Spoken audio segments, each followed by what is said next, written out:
thanks a lot for making the time to talk to me today. First, if you don't mind, please introduce yourself and what you do and what does your business do and how do you utilize blockchain? Well, let's start with you and what does your business do? Absolutely. So my name's Chris. I'm the CEO of Ruya.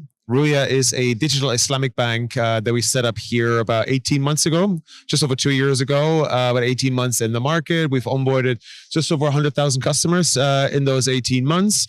So it's a digital Islamic bank in the retail and commercial space, and since the beginning of the year, but very, very heavily involved with embedded finance and banking as a service for the fintech and crypto ecosystem. Excellent. Yeah, banking. It's a bit of the relationship that the blockchain movement, as they call it, has. It's kind of a mixed bag, right? So some look at banking as the old evil ones, and we're going to get away from that. And then the other ones, they kind of want it to come in because they think, well, that's where the stability is, right. I personally believe that it's not black and white, and I think it has to do with the real use case and the real use case of technology that you have, and so that's something that I think a lot of people don't really understand. Specifically, why blockchain? Why do you think blockchain is the technology to help you succeed and exceed in business where other legacy methods or legacy technologies wouldn't help you? Right. So we don't have that love-hate relationship with Web3, blockchain, and crypto businesses. Certainly, I don't. And I don't see any animosity from the folks in the platform. And we've decided that we don't want to compete with DeFi and the various protocols, et cetera, but rather enable and empower them, right? Because what we've seen is that most, if not all, of those businesses at one point or another, especially if they want to drive mass adoption and if they want to drive build thriving businesses in this space, they will need traditional finance rails in some shape or form at one point or another, right? And we're not scared of it. We're embracing it with open arms, and are saying, look, banking is dead.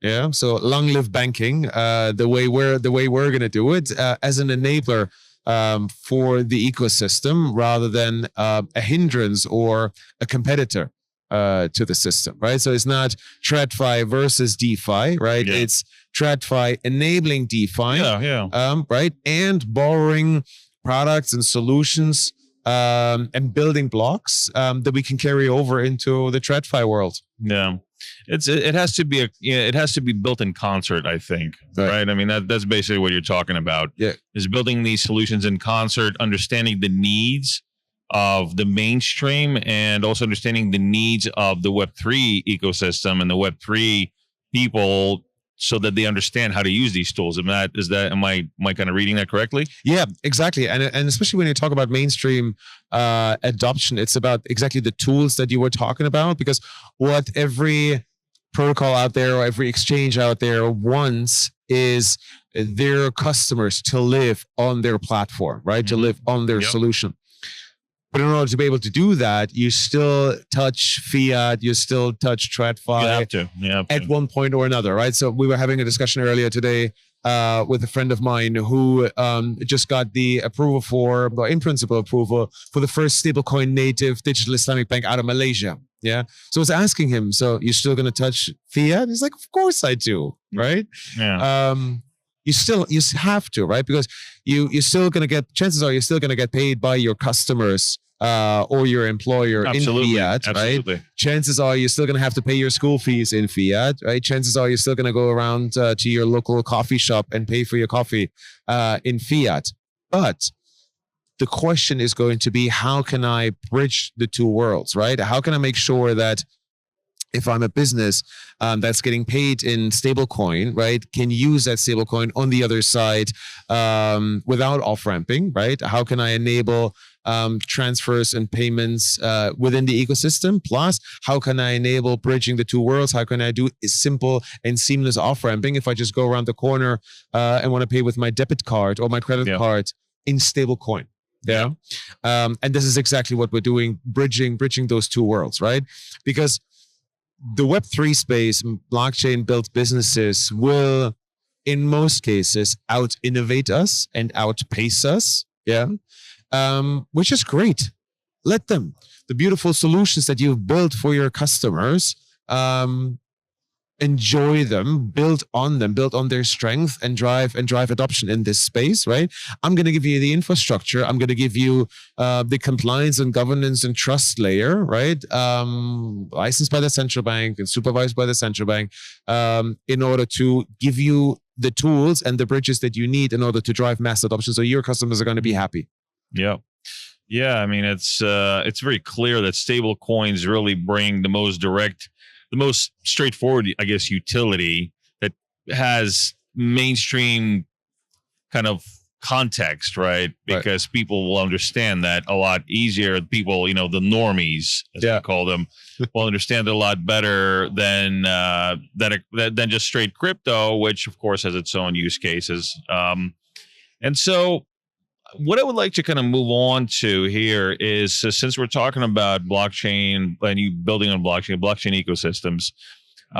So I myself am here and with our team representing the Cardano ecosystem. Right. So all of us have built businesses in the Cardano ecosystem, myself included. And what the perspective I'd like to get from you is, what is your what do you think about Cardano? What is your view on it? How familiar are you with it? What is your image of it? All right. So I have to out myself here. That my knowledge of the Cardano ecosystem is relatively limited. I know the name. I know it's a blockchain protocol. I don't know a lot more about it, to be honest with you. Because I come from the banking side of things and build those bridges into the Web3 ecosystem. But I'm actually not familiar. I haven't seen businesses being built on the Cardano ecosystem. So you're going to have to enlighten me there. Well, and that's perfectly fine. And that's, I think, something that we need as an ecosystem need to work on, is getting out there and showing real business and real business builders that Cardano is a very viable ecosystem to build. And of course, somebody like you who has already built these kinds of businesses in the in the legacy world, as I call it, right? Has an understanding of what viability is, what business viability is, right? So when you build in Web3, you also kind of take that into account, right? So you don't get too over influenced by the, I guess, I don't know, the marketing around it, right? You kind of think more about utility and what you can do, how you can utilize the tool for your business. Is that correct? Right. Yeah, absolutely. I mean, if the protocol allows me, and the rules of business are still going to be the rules that they were the rules of business 500 years ago, and they're still going to be the rules of business 500 years from now. It is, you need to get more money than you spent, right? You need to earn more money than you spent, right? Very important. And in order to do that, you need to build a product that customers actually want, right? Those are very fundamental principles that won't change, right? I think what Web3 tools and protocols and ecosystem is enabling people to do now is to achieve that faster, cheaper, and with less complexity and less people, right? And less capital, right? So if you can build a business on the Cardano ecosystem that lets you bring your product to the people that want it, to your customers, right? And you're able to charge for it, right? And you spend less than what you charge for, then you can build a viable business. But at the end of the day, you still need, you either need mass adoption for your business, right? Or you need healthy margins on a B2B business, right? It's going to be either one of those in order for you to be able to make money at the end of the day, irrespective of the underlying tools that you use. But I think what blockchain technology does for people building businesses today is giving them the ability to build businesses on technology, again, with far less complexity, cheaper cost, and quicker turnaround times than sort of traditional quote unquote businesses. I absolutely agree with that. I think that the great part of blockchain is the portability of blockchain and the reduction or elimination of needing to have this gargantuan infrastructure like you would for, say, a lot of finances, right? On the other hand, I think that what you touched on is very important, and it's business viability in kind of what I call the adult way, right? Because we do get to kind of we're in our own bubble sometimes in blockchain, and we kind of get to this part where, okay, you have a project, you don't know exactly if it's viable or not, but you make a token, and that everybody buys that token because of FOMO, and then you raised whatever amount of money, and that's a success. Well, not really. That's not really a success. You just raised money, and now you have to be accountable for that money. But again, your business is not revenue positive. You don't understand what PMF is like.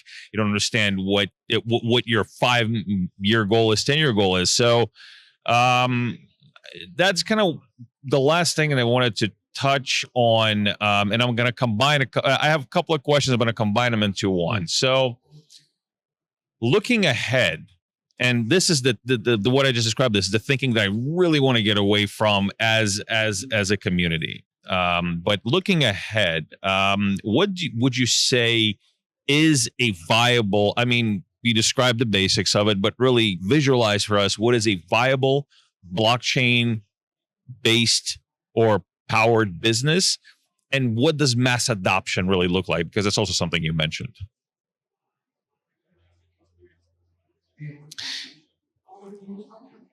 I think from a UAE context, and from a banking context, because these are the things that we stand for, right? We're a bank in the UAE. From a UAE context and a banking context, one of the things that I'm most excited about, that I think is a very, very viable blockchain-based business, is the ability to tokenize real-world assets. Absolutely. And through that, and then tokenization in itself, again, it's not a goal in itself. It's like, great, you've tokenized it. Now what? Yeah. Right.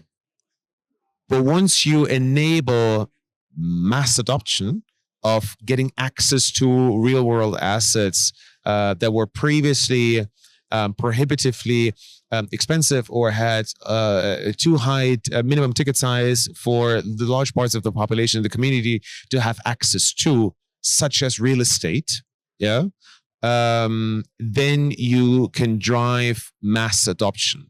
So if we take this example and exercise this through, you take building apartments, buildings, villas, complexes in the UAE. You tokenize the real estate, and these are use cases that are already out there and are seeing the light of day today. And now you make those tokens accessible to retail investors across the community, right? That drives financial inclusion. It drives democratization of asset classes, and sort of benefits the wider community, right?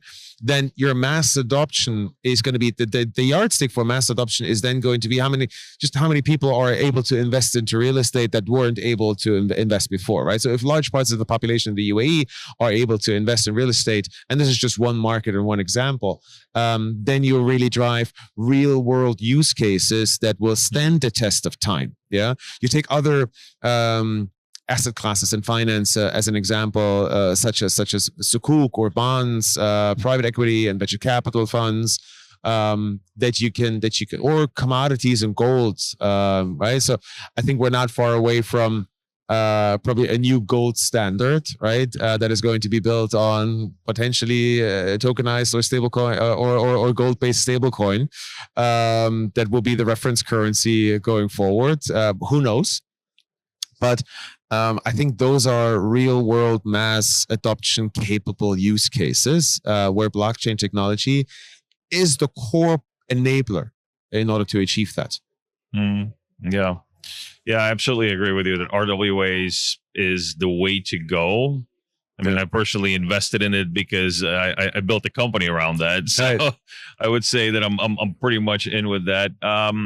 Yeah, I couldn't agree more. I think it's a great perspective. I really do believe that what you're doing is very important. And you're thinking, bringing your thinking into the blockchain ecosystem, the blockchain ethos is very important. I hope that you find out more about Cardano and see that we have a very, very viable ecosystem, and that it is an ecosystem that's it's great for business. And again, that's why I chose to build my business in a Cardano. Well, Chris, thank you so much for your time today, and thanks for your great perspective on things. And I hope that you guys do very well, and best of luck to you. Thank you very much. It's been an absolute pleasure. Thank you for having me. Thank you.